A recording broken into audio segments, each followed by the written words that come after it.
This is the New Music Industry Podcast, and I'm David Andrew Wiebe. Let's dig in.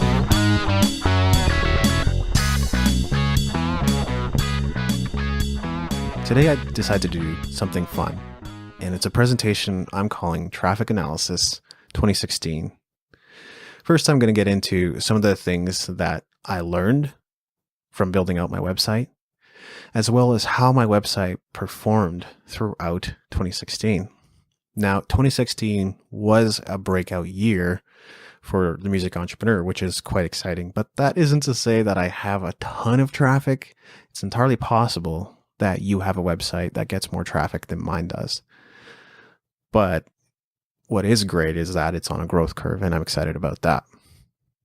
If you're a musician watching this or listening to this, know that you might get some value out of it, but probably not as much as somebody that owns a website in the music industry. And that's because we are talking about a music industry website case study. So anybody that runs that type of website is more likely to be able to take the lessons and apply that to their business. But that doesn't mean that there isn't something for everyone. So go ahead and keep watching if this is something that interests you. And if you happen to be listening to this on the podcast, know that there is also a video version with accompanying visuals and stats and things like that. So you'll be able to get more out of it. First, I have to cover a couple of caveats. One is that tracking of the stats began at the end of August, and I was still in the midst of moving my site to the new domain. What happened was my website used to be at dawcast.com, but marketing expert Tim Francis told me that that sounded like a steel company. So I decided to register a new domain at musicentrepreneurhq.com. Now, for obvious reasons, it took me quite a while to move the domain to the new location. And that's something I'm going to be talking more about. But obviously there was some interruption in the tracking because obviously the stats was being tracked at dawcast.com and then later at musicentrepreneurhq.com. So we're not working with a full year's sample, but I think it's still a pretty good sample. 2, the stats are from Jetpack. So if you use WordPress, you're probably aware of the Jetpack plugin. It's free and it will track stats on your site. It's quite handy and it gives you a lot of in-depth stats as well. And it also does seem to be on equal footing with Google Analytics. So within a small margin of error, you're basically getting the same stats. Now, here's a pretty important lesson. A third to half of the daily traffic to my site is coming from a single blog post. This is pretty amazing to me. And it's not even a blog post that you would expect. It's not about marketing. It's not about Facebook. It's not about social media. And it's not even about music entrepreneurship. Can you guess what it is? It's a post called 6 Things I Learned from the Power of Your Subconscious Mind by Joseph Murphy. It's basically a book review of this wonderful book by Joseph Murphy. And as you can see, it was published on December 4th, 2015. So it's actually taken a little while for it to gain traction, but it's definitely gained a lot of traction throughout 2016. I guess people keep clicking on it and they keep reading it. So dwell time on my site goes up, engagement goes up, and that'll also boost your search engine rankings, which is exactly what happened with this particular post. Let's take a look at some of the other top posts and pages. You can see here, it's not a full list, but it's quite a few of my top posts and pages on my website. You can see that the 6 Things I Learned from the Power of Your Subconscious Mind by Joseph Murphy post has 8,334 views since August. So I don't have anything else that's even close to that in terms of traffic, which again is pretty amazing. The number 2 post is another one that's had quite a bit of traction. Is top 10 social media sites for musicians to focus on. It's actually an infographic in addition to being a post, and it's gotten 903 views. You can review this list for yourself and have a look and see what else is getting some traction. Obviously, my homepage, which is my top 3 and top 4, results. A lot of people are checking out the homepage and the archives as well. And one of the things that I learned from this is that you need to focus on your top 10 posts and pages. Why is that? Well, they're getting the most traffic. And if you want to get email opt-ins, then these are the posts that you would want to put compelling offers on so that you're converting more people. If you want to build your email list, you should focus on your most visited pages. I wanted to talk a little bit about Leadpages because I actually known about them for quite a while. It's just that I hesitated to purchase the product because obviously it costs money. But I'm thankful that I did because really it's the best tool I've found for building my email list. And I just use lead boxes. I don't really even use landing pages or anything else. Not to say that I won't in the future, but it's just not a major focus and doesn't even need to be. And I'm not even that aggressive right now with building the email list the way that I am. I'm just giving away PDF downloads of the blog posts and transcriptions and various other things that I have. So I could be more aggressive, but as you know, with traffic, it's about quality, not just quantity. It's the same thing with email subscribers. You want quality people that are going to stick around over the long haul. And honestly, I tried a lot of other things that didn't work. I have a MailChimp account, and that's still how I manage and build my email list, but I don't use whatever forms they give you to build my email list anymore. So that should tell you something.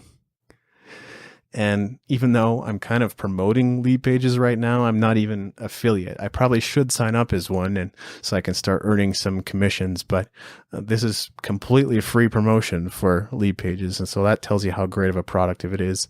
And if you're not using it to build your email list and you're frustrated and you don't know how else you're going to build it, I'd suggest having a look at Leadpages, maybe check out some other reviews or what other people have had to say about it and see if it's the right thing for you. Let's talk about clicks. This basically just describes where people are clicking most on my website, and analyzing this is a really good thing because if you're trying to drive traffic to your About page, for example, then you want to know that people are actually clicking on it and finding it through your blog posts or wherever else you are directing people to your About page. So here are some of the results. You can see that the number one place that's been clicked is Leadpages, which means opt-ins. I've actually grown my email list from about a humble 200 subscribers to nearly 500 here close to the end of the year. I probably will have 500 subscribers to the end of the year. So again, that's the testament to the power of what Leadpages can do for you. The second result is basically just links within the site, which is always good to see. You want people to stay on your site, check out more pages while they're there, keep them on your site for longer, and that way you have a better chance of converting them in whatever way you want. And number 3 is Gumroad, which is where all my products live. And that's also a really good thing, but there's only a total of 34 clicks.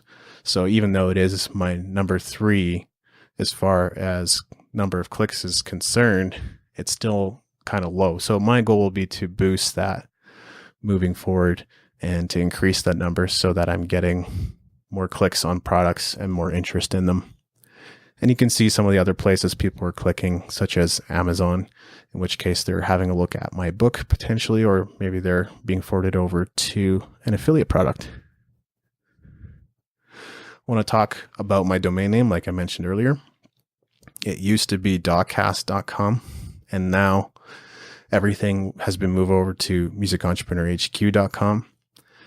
I still have some work to do in terms of getting some of the images up when I move the site over, even though the image folder kind of carried over, some of the images within the blog posts didn't. So there's quite a bit of work for me to do still.